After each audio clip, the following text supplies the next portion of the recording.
संभल जो इसलिए जाना जाता था कि भाईचारे के साथ वहाँ रहते हैं लोग, वहाँ अभी से नहीं, सदियों पुराना भाईचारा हजारों साल से इसी तरह रहते आए हैं। लेकिन अचानक ये जो घटना हुई है, ये सोची समझी रणनीति के तहत वेल प्लान्ड हुआ है और वहाँ के भाईचारे को गोली मारने का काम हुआ है।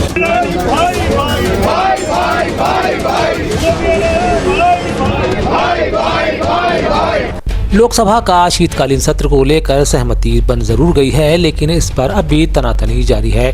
आज इसी का असर संसद के भीतर दिखाई दिया।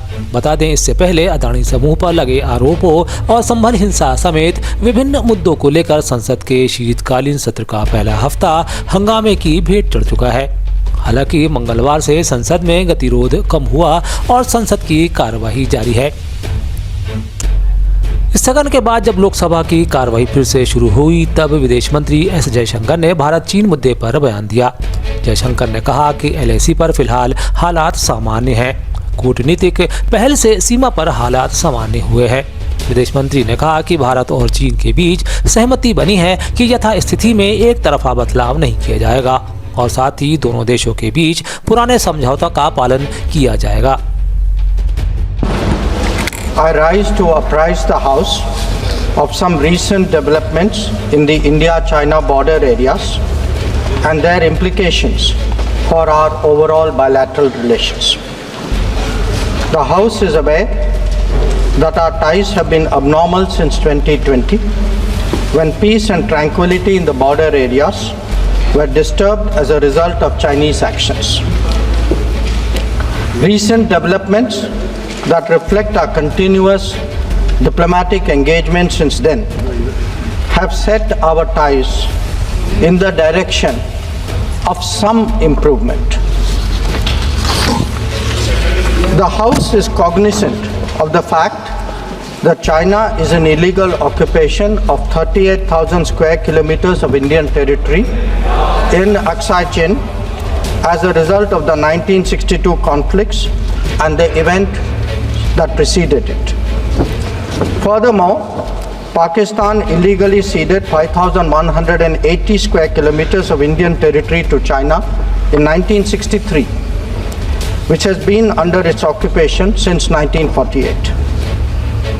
उधर विपक्ष अब भी पूर्व में की गई अपनी मांगों को लेकर कितना अडिग है, इसका उदाहरण सपा प्रमुख अखिलेश यादव के वक्तव्य से देखने को मिला।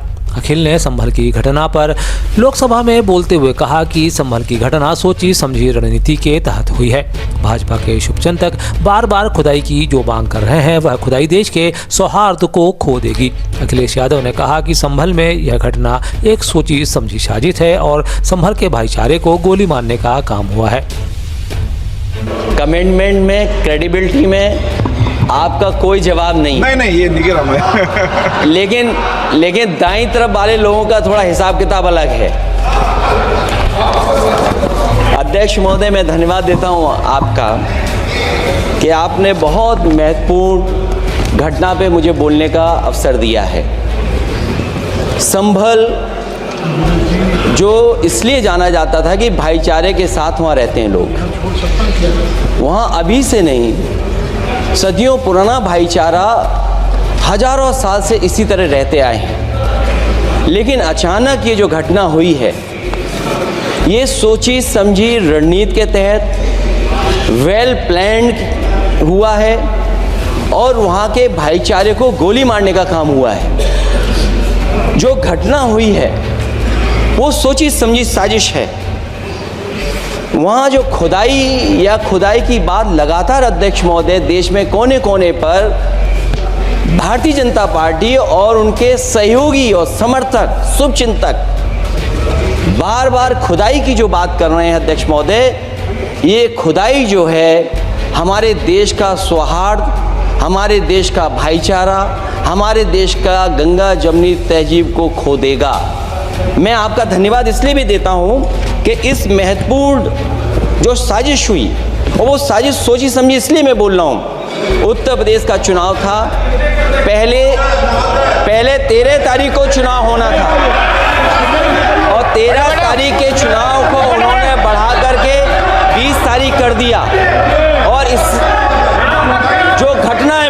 सामने पढ़ना चाहता हूं।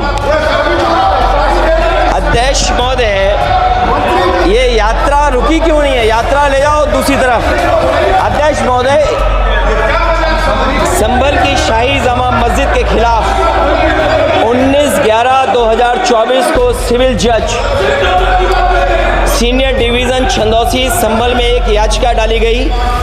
कोर्ट ने दूसरे पक्ष को, अध्यक्ष महोदय सुनिए, ये सुनना चाहिए, हम यूं ही नहीं कहते आप थे। तो संक्षिप्त में बोले। अध्यक्ष महोदय, हम यूं ही नहीं कहते थे कि संविधान ये मानती नहीं सरकार। हम यूं ही नहीं कहते थे कि संविधान नहीं मानती। जब प्लेसेस ऑफ वर्शिप एक्ट है, प्लेसेस ऑफ वर्शिप एक्ट है, हम बनते तो बहुत कुछ हैं।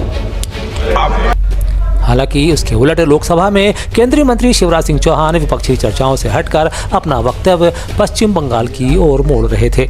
पश्चिम बंगाल सरकार ने बड़े कामों को छोटा करके कुछ खास लोगों को लाभ पहुंचाने का अपराध किया है, यह वे आरोप लगाते हैं। इस योजना के तहत अपात्र लोगों को पात्र बनाया गया और पात्र लोगों को अपात्र। यह भी वे कहते हैं कि अब यह साबित हो गया है कि ग्रामीण विकास योजनाओं के नाम बदले गए। शिवराज सिंह कहते हैं कि प्रधानमंत्री आवास योजना का नाम बदलकर अपना रख लेने का अपराध किया गया है। इसी योजना के तहत भी अपात्र लोगों को लाभ दिया गया और पात्र लोगों को छोड़ दिया गया। यह राशि दुरुपयोग के लिए नहीं है, यह अपात्र लोगों को लाभ पहुंचाने के लिए है। माननीय अध्यक्ष महोदय, मैं बड़ी विनम्रता से ये कहना चाहता हूँ, ये राशि है एक निश्चित उद्देश्य की पूर्ति के लिए और इसी एक्ट में प्रावधान है। अगर ये राशि निश्चित उद्देश्यों की पूर्ति में खर्च नहीं की जाती तो इसको रोका जा सकता है। पश्चिम बंगाल ने, माननीय अध्यक्ष महोदय, बड़े बड़े कामों को छोटा करके कुछ निश्चित लोगों को लाभ पहुंचाने का अपराध पश्चिम बंगाल की सरकार ने। माननीय अध्यक्ष महोदय, इस योजना के अंतर्गत अपात्रों को, इस योजना के अंतर्गत अपात्रों को पात्र कर दिया गया और पात्रों को अपात्र कर दिया गया। ये प्रमाणित हुआ है, ये सिद्ध हुआ है। माननीय अध्यक्ष महोदय, माननीय अध्यक्ष महोदय, ग्रामीण विकास की योजनाओं के नाम बदल दिए। नाम बदला नहीं जा सकता। प्रधानमंत्री आवास योजना का नाम बदल के अपना नाम इन्होंने रखने का अपराध किया है। माननीय अध्यक्ष महोदय, उस योजना के अंतर्गत भी अपात्रों को लाभ दे दिया और पात्रों को बाहर कर दिया गया। माननीय अध्यक्ष महोदय, ये राशि दुरुपयोग के लिए नहीं है, अपात्रों को लाभ पहुंचाने के लिए नहीं है। जो गड़बड़ की गई वो सिद्ध पाई गई।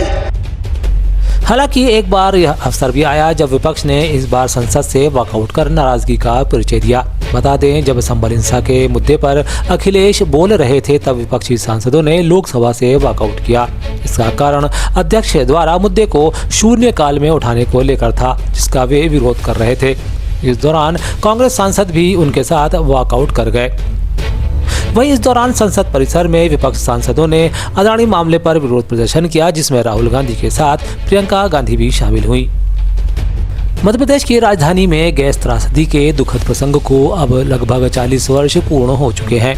आज भोपाल में इसे लेकर गैस त्रासदी में अपना सब कुछ गंवाने वाले हताहतों और पीड़ितों को पुरनम आंखों से श्रद्धांजलि अर्पित की जा रही है। इस दौरान मध्य प्रदेश के मुख्यमंत्री डॉक्टर मोहन यादव ने भी अपनी संवेदनाएं प्रकट करते हुए बयान दिया है। सीएम कहते हैं, मैं स्वयं भी उस दिन भोपाल में था। ऐसी त्रासदी कभी जीवन में नहीं देखी जैसी भोपाल और दुनिया ने उस दिन देखी। दिवंगत हुई पुण्यात्माओं को गैस त्रासदी की बरसी पर अपनी विनम्र श्रद्धांजलि अर्पित करता हूँ। गैस त्रासदी के दुखद प्रसंग पर लगभग 40 वर्ष हो गए। एक जानकारी बताना चाहूँगा, मैं खुद भी यहाँ 40 वर्ष पहले जिस रात ये त्रासदी हुई उस दिन MLA रेस्ट हाउस में विद्यार्थी परिषद की एक बैठक में हम प्रदेश के कई पदाधिकारियों के साथ रात में ही रुके थे। इसलिए दूसरे दिन मैं उस स्थान पर भी जाकर हमने देखा था जहाँ गैस का प्रभाव आया था। बहुत कठिन, असंभव, एक तरह से ऐसी त्रासदी जीवन में कभी देखी नहीं थी। ऐसी त्रासदी भोपाल और दुनिया ने देखी है। इस त्रासदी के अवसर पर मैं दिवंगतों के प्रति एक तरह से अपनी विनम्र श्रद्धांजलि अर्पित करता हूँ और हम योग्य प्रकार से प्रयास कर रहे हैं कि ऐसे कभी कोई घटनाक्रम दोबारा न घटे। मध्य प्रदेश को हाल ही में बेस्ट टूरिज्म प्लेस का अवार्ड मिला है। इसी को देखते हुए केंद्र सरकार ने मध्य प्रदेश के निवाड़ी में स्थित ओरछा और भोपाल के कुशाभाऊ ठाकरे कन्वेंशन सेंटर के विकास की परियोजनाओं को मंजूरी दी है। करीब 200 करोड़ रुपए की लागत से दोनों क्षेत्रों में पर्यटन का विकास होगा। इसके अलावा केंद्र ने 22 राज्यों के भी 38 पर्यटन स्थलों को चिन्हित किया है जो ऐतिहासिक महत्व को रखते हैं, लेकिन वे पर्यटन की दृष्टि से कम चर्चित हैं। केंद्रीय संस्कृति एवं पर्यावरण मंत्री गजेंद्र सिंह शेखावत ने इसकी जानकारी अपने एक्स ट्विटर हैंडल पर दी है। शेखावत ने लिखा है कि भारत के पर्यटन क्षेत्र को भारी बढ़ावा देते हुए प्रधानमंत्री मोदी के नेतृत्व वाली हमारी सरकार ने आज 23 राज्यों में 40 परियोजनाओं को मंजूरी दी है। वहीं मध्य प्रदेश के पर्यटन, संस्कृति और धार्मिक न्यास एवं धर्मस्व राज्य मंत्री धर्मेंद्र भाव सिंह लोधी ने जानकारी साझा की है। नमस्कार। अत्यंत प्रसन्नता का विषय है कि भारत सरकार ने मध्य प्रदेश में पर्यटन सुविधाओं के विस्तार के लिए 200 करोड़ रुपए की राशि स्वीकृत की है। हमने कुछ समय पूर्व प्रदेश में पर्यटन सुविधाओं को बढ़ाने के संबंध में प्रस्ताव भारत सरकार को भेजे थे, जिनमें से भारत सरकार ने लगभग 200 करोड़ रुपए के प्रस्तावों को स्वीकृति प्रदान कर दी है। भोपाल स्थित कुशाभाऊ ठाकरे कन्वेंशन सेंटर का विस्तार एवं राम राजा सरकार की नगरी ओरछा में पर्यटन सुविधाओं के विकास के लिए यह राशि उपलब्ध कराई जाएगी।